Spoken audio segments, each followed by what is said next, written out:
The Dragon Princess. Forged by Fire Chapter 1. The Princess and the Prophecy. The grand hall of Castle Drakenheart echoed with the sonorous chanting of the court bards. Their voices, rich and deep, carried the ancient tale of the kingdom's founding, a saga of dragon riders and the forging of a realm in flames. Princess Leia sat stiffly upon her gilded throne, the weight of her crown heavy on her brow. She was the youngest of the royal siblings, and the only daughter. Today, on her 16th name day, she was expected to perform the traditional dance of ascension, signifying her entry into adulthood and her readiness to serve the kingdom. Leia felt a tremor in the air, a low hum that resonated with the beat of her own heart. She glanced towards the enormous stained glass window depicting the legendary Dragon King, its crimson eyes seeming to glow in the flickering torchlight. A peculiar sensation washed over her, a warmth that kindled within, like a nascent flame. She closed her eyes, drawing a deep breath, and the warmth intensified, spreading through her veins, setting her blood ablaze. Suddenly, the rhythmic chanting was shattered by a raspy cry. "Halt the revelry!" A wizened figure, clad in tattered robes and clutching a gnarled staff, hobbled into the hall. His white beard swept across his chest like a waterfall, and his piercing blue eyes scanned the assembly with unnerving intensity. The bards fell silent, their instruments trembling in their hands. King Oberon, Leia's father, rose from his throne, his regal brow furrowed in displeasure. "Who dares interrupt these sacred proceedings?" he boomed. "An old sage, Your Majesty," the intruder replied, his voice a chilling whisper that carried through the hushed hall. "One who bears a message of import, a prophecy for the princess." A collective gasp rippled through the crowd. Leia's breath hitched. The sage turned his gaze towards her, his eyes piercing through the veil of her royal bearing. "Princess Leia of Drakenheart," he proclaimed, his voice echoing with an otherworldly power, "a princess born under the twin moons, with dragon's blood coursing through her veins. The crescent keys shall awaken in her hand, and the ancient pact shall be renewed. She alone can command the dragons and save the kingdom from the encroaching shadow." The hall erupted in murmurs of astonishment and fear. The crescent keys, mythical artifacts said to possess the power to bind dragons to the will of their bearer, were spoken of only in legends. King Oberon's face paled, while Queen Anya, Leia's mother, clasped her hands to her chest, her eyes wide with alarm. The sage lowered his staff, its tip striking the stone floor with a reverberating thud. "The prophecy has been spoken," he rasped. "The fate of the kingdom rests upon the shoulders of the princess." The weight of the sage's words pressed upon Leia, suffocating her with a sense of foreboding. She looked to her parents, their faces etched with a mixture of pride and trepidation. Then, she turned towards the window, the image of the Dragon King gazing back at her. A flicker of defiance sparked in her eyes. She was Leia of Drakenheart, the Princess of Prophecy. And she would not let her kingdom fall. Chapter 2. Whispers of War. The Grand Hall, once vibrant with music and celebration, now pulsed with an undercurrent of unease.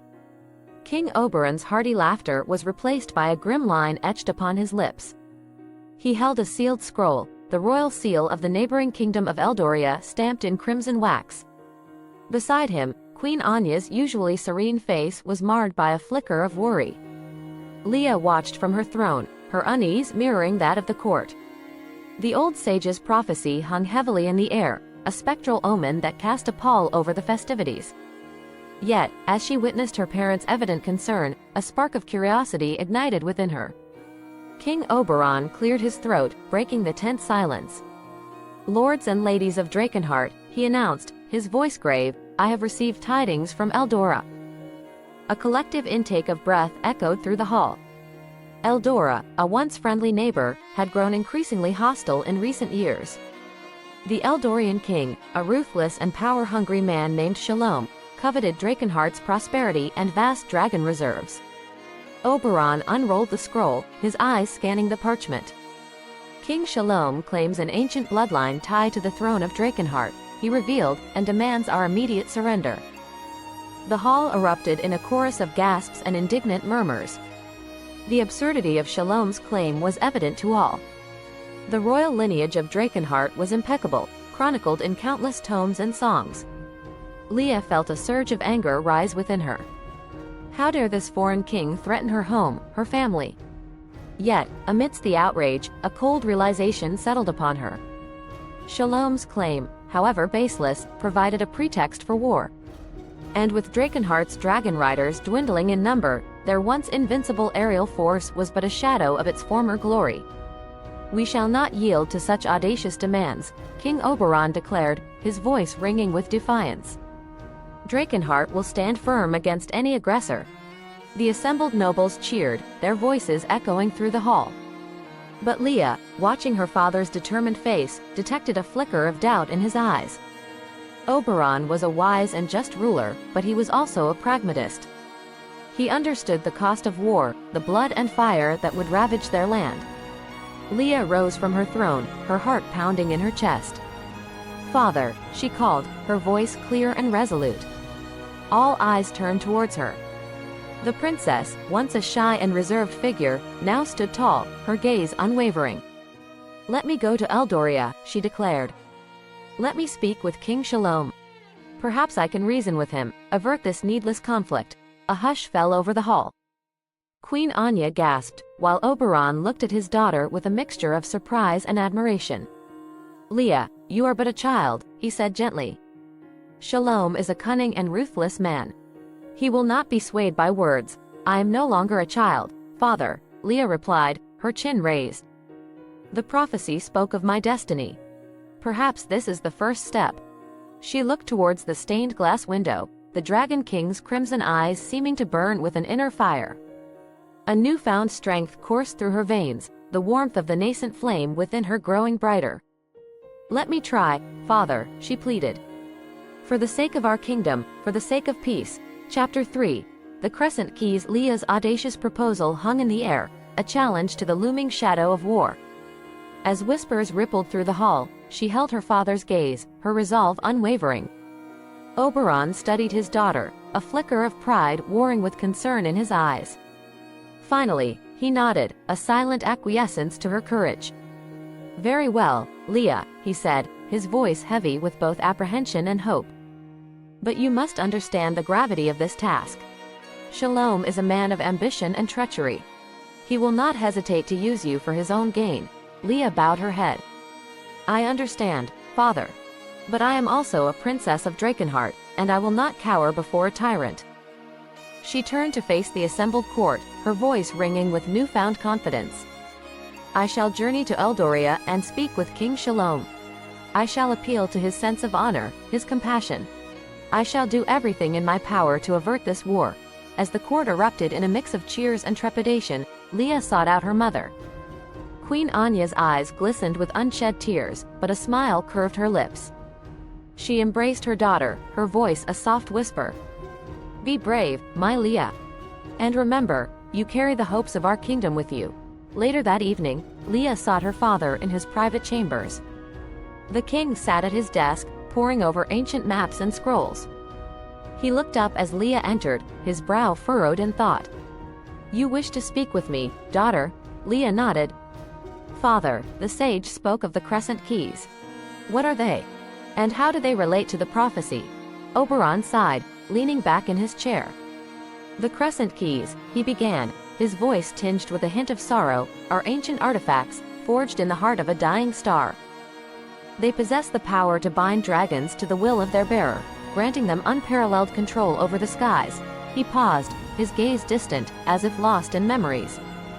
Centuries ago, during the reign of the first Dragon King, Drakenheart and Eldoria were united under a single banner. The Crescent Keys were entrusted to our kingdom, a symbol of our alliance and shared guardianship of the dragons. Leah's eyes widened. "But if the keys were meant to unite us, how did Shalom obtain them?" A shadow crossed Oberon's face. 20 years ago, when you were but a babe, a delegation from Eldoria visited Drakenheart. They claimed to seek an alliance against a common foe. We welcomed them with open arms, unaware of their true intentions. His voice grew heavy with regret. During their stay, they stole the Crescent Keys. We discovered their treachery too late. By the time we pursued them, they had vanished, leaving behind a trail of deceit and broken trust. Leah's heart sank. "And now Shalom wields their power." Oberon nodded. "The Crescent Keys are the cornerstone of our dragon magic, Leah. They amplify the bond between rider and dragon, allowing us to harness their full potential. Without them, our riders are vulnerable, our defenses weakened. He looked at his daughter, his eyes filled with a plea. You must find a way to reclaim the keys, Leah. They are our only hope. The weight of her mission settled upon Leah's shoulders. She now understood the true stakes of her journey. It was not just about peace, but about the very survival of her kingdom. She carried not only the hopes of her people, but the keys to their salvation. The nascent flame within her flickered, a beacon in the encroaching darkness. She would not fail. Chapter 4. The Dragon's Call from the Annals of Drakenheart, Volume 12. The Prophecy of the Twin Moons. When shadows gather and darkness descends, a princess shall rise, her spirit ascends. Born under the twin moons, a dragon's own blood, she alone shall wield the power to withstand the flood. The crescent keys in her hand, the ancient pact renewed, dragons shall answer her call, their loyalty imbued. Leah awoke with a gasp, the echo of the dragon's voice still resonating in her mind. The moon cast an ethereal glow through her chamber window, illuminating the tapestry depicting the Dragon King, his majestic form wreathed in flames. Leah's heart pounded against her ribs, a mixture of fear and exhilaration coursing through her veins. Was it truly possible? Could she, a sheltered princess, fulfill such a monumental destiny? Doubts gnawed at her, whispers of inadequacy and inexperience. But beneath the trepidation, a spark of determination flickered, fueled by the memory of Kale's golden gaze and the warmth of his unspoken promise. She could not ignore the dragon's call, the plea for unity in a fractured kingdom. Determined, Leah slipped out of bed, the cold stone floor sending shivers up her bare feet. She donned a simple tunic and breeches, eschewing her usual finery. Tonight, she was not a princess, but a seeker, an adventurer answering a call that resonated with the ancient rhythm of her blood. Silently, she descended the winding staircase, each step a whispered echo in the stillness of the night. The castle slept, its inhabitants oblivious to the princess's clandestine mission. The grand hall, now empty and dimly lit, held a melancholic beauty. Moonlight bathed the stained glass windows, painting the Dragon King in hues of silver and blue. Leah hesitated before the imposing figure. The Dragon King's sapphire eyes seemed to pierce through her, a silent challenge. She squared her shoulders, drawing strength from the image. I will not fail you, she vowed, her voice barely a whisper. With newfound resolve, she crossed the hall and slipped through a side door, leading to a hidden passageway known only to the royal family. The air grew cooler as she descended the narrow, spiraling stairs, the scent of damp earth and moss filling her nostrils. The passage opened into a secluded courtyard, where a single gnarled oak tree stood sentinel. Leah paused beneath its sprawling branches, her gaze drawn to the shimmering pool at its base. The water rippled, reflecting the moon's pale light. As she knelt beside the pool, a sense of peace settled over her.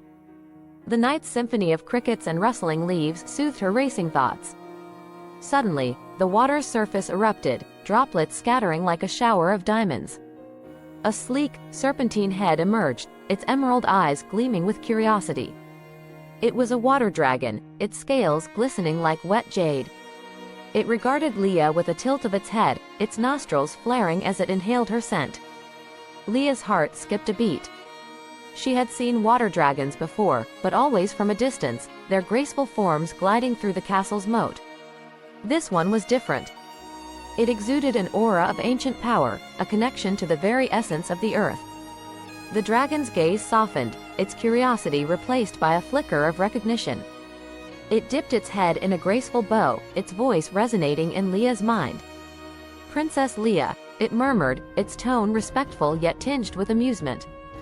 Your presence is a surprise. The night is not a time for royalty to wander. Leah returned the bow, her voice steady despite the tremor in her hands.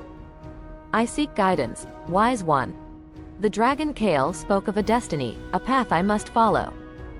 But I fear I am ill-equipped for such a task. The water dragon chuckled, a low rumble that sent ripples across the pool. Fear not, young princess. Destiny is a fickle mistress, but she rarely chooses the unprepared. You carry the blood of the Dragon King within you. It is a flame that burns bright, even in the darkest of nights. the dragon's words resonated with Leah, rekindling the embers of hope within her. She looked into its wise eyes, feeling a connection that transcended words. "Thank you," she whispered, her voice filled with gratitude. The water dragon inclined its head. "Go forth, Leah of Drakenheart. Embrace the dragon's call. And remember, the greatest journeys often begin with a single step into the unknown." With a final nod, the dragon submerged, leaving Leah alone in the moonlit courtyard. She closed her eyes, drawing a deep breath. The flame within her flickered, growing stronger with each beat of her heart. She was ready. Ready to face the challenges ahead, ready to embrace her destiny. The princess had answered the dragon's call. Now, it was time for her to forge her own path, a path paved with fire and courage.